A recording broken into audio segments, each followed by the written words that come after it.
Welcome to our study of 1 Corinthians. Today we want to look at one of Paul's most nuanced and personal discussions where he addresses issues of sex and marriage. 1 Corinthians 7 is viewed by many as Paul's marriage manual, but it is frequently misunderstood. Let's take some time to study what it is that Paul wants us to know about these intimate topics. Paul begins chapter 7 by quoting a portion of the letter that the Corinthian believers wrote to him. He introduces each of their inquiries from the letter to him in a similar way. He says in verse 1, "Now concerning the things about which you wrote." Then he quotes them, "It is good for a man not to touch a woman." This sets the context for the rest of the chapter as Paul is responding to this very statement, and it seems the confused worldview that stands behind it. Paul's response to this statement shows us that there are two types of people in the Corinthian church. Some of them want to hold on to parts of the pagan sexual practices that the city of Corinth was known for. Paul has already addressed this type of immorality. He summarizes his response to these people in 1 Corinthians 6:18 by saying, "Flee sexual immorality." But others in the church are overly eager to leave behind every part of their former lives. These believers go too far in the other direction, claiming that not only is sexual immorality wrong, but that sex itself is bad and should be avoided entirely. Paul teaches that both positions are extremes and to be avoided. The key point here is that sexual intimacy is good within a certain context, and that any sexual activity outside that context is considered immoral. Ultimately, these believers misunderstand the goodness of God's creation, a creation that includes marriage and sex. Paul calls marriage a gift from God in 1 Corinthians 7:7.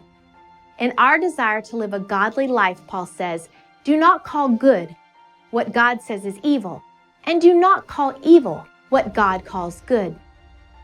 Using their statement as a launching pad, he denounces both at once, saying in 1 Corinthians 7:2, "But because of immoralities, each man is to have his own wife, and each woman is to have her own husband.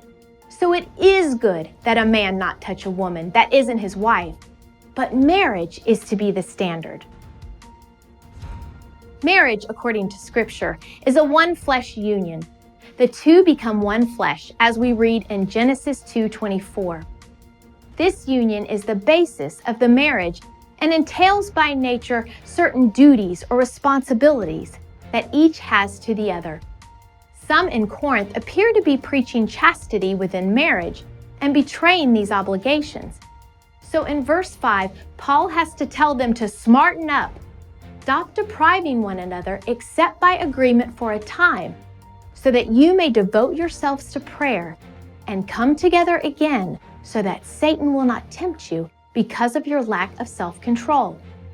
In this verse, Paul highlights one important aspect of this one flesh union. It is a guard against temptation. Paul adds in verse 9, "But if they do not have self-control, let them marry, for it is better to marry than to burn with passion." In addition to all the praises Paul has for marriage and divine order elsewhere in Scripture, here Paul offers marriage as the best guard against the temptation to engage in immoral sexual practices. Paul is very concerned with sexual immorality, and he's adamant that people keep themselves sexually pure. It has been noted that Corinth was a city full of sexual perversion, but perhaps one more aspect of the culture will help us understand the unique challenge the church faced. Prostitution was common in Corinth because it was tied to a religious practice.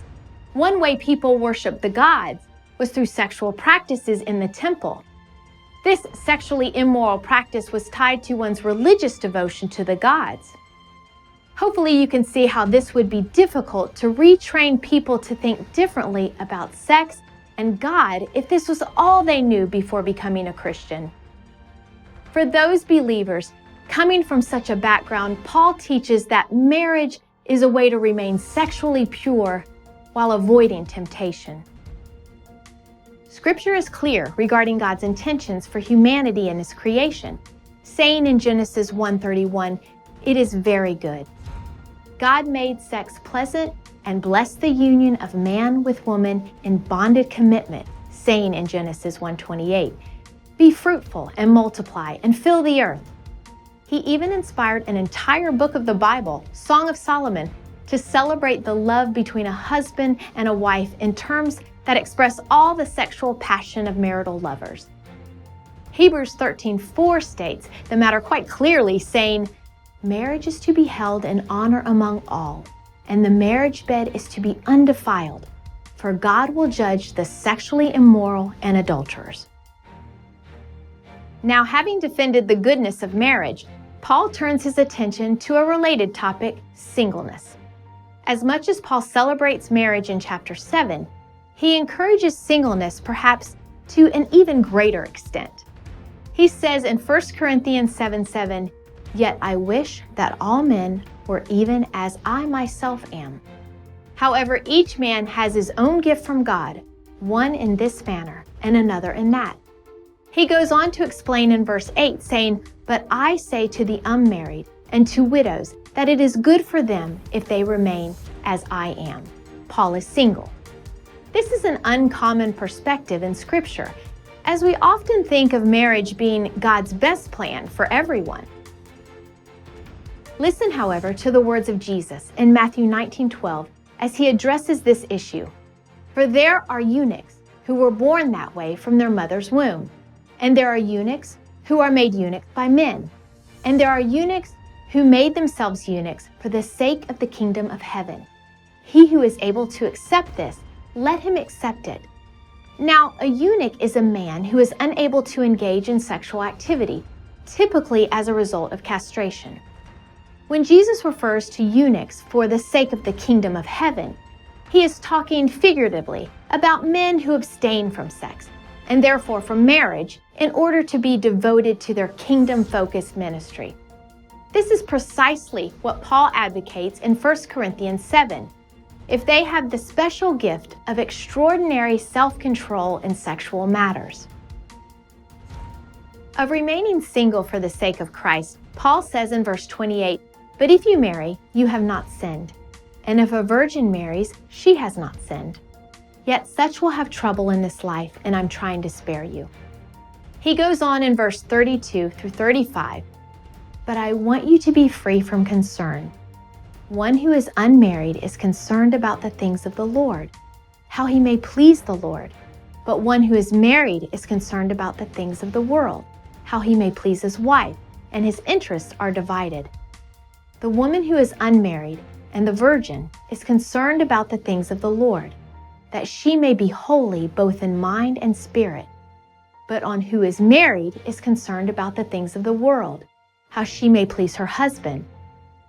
This I say for your own benefit, not to put restraint upon you, but to promote what is appropriate and to secure undistracted devotion to the Lord." While marriage has many great benefits and was instituted itself by God as a gift to humanity, singleness also has benefits for those able to remain chaste without torment.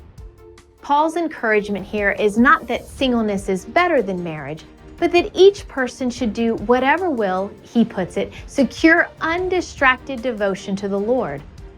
Do you burn with passion? Paul says you should marry.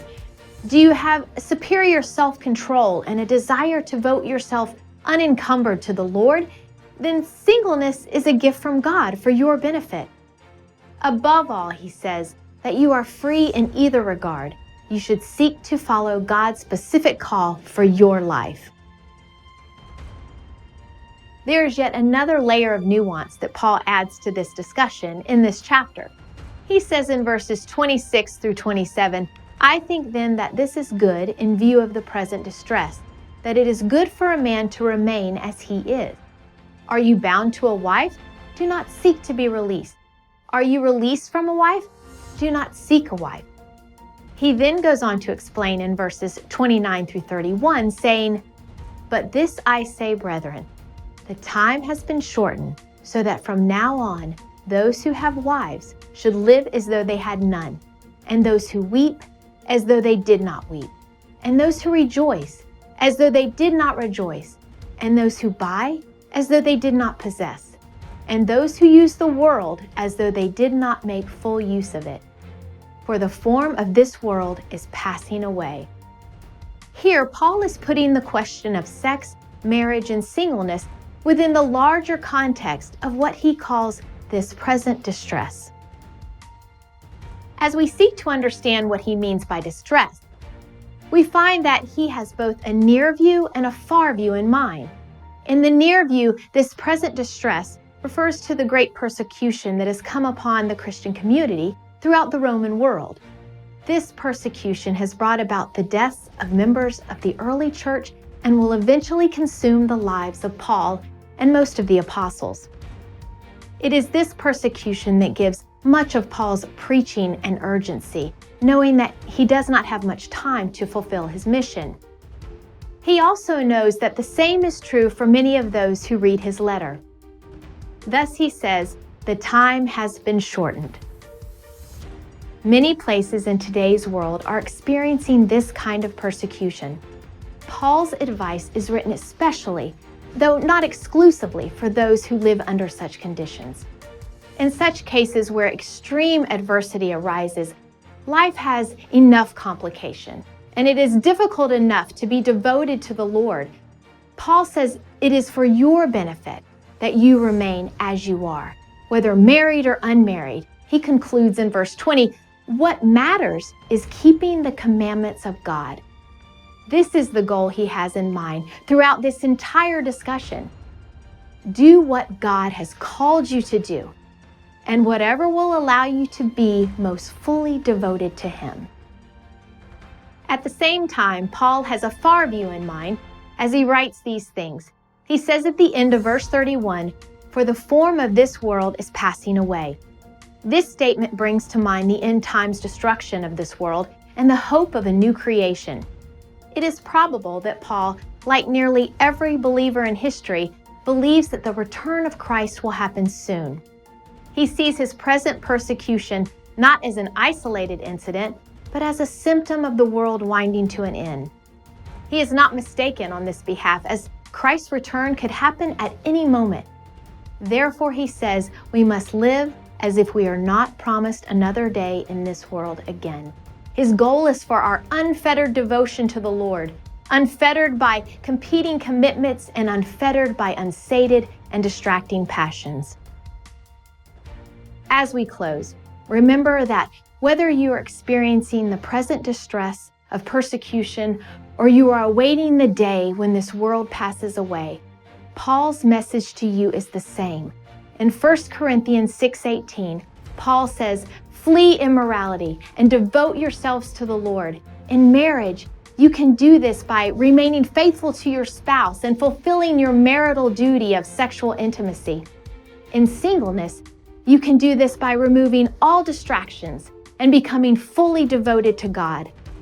Both are gifts from God for your benefit, so that you may glorify God in your body.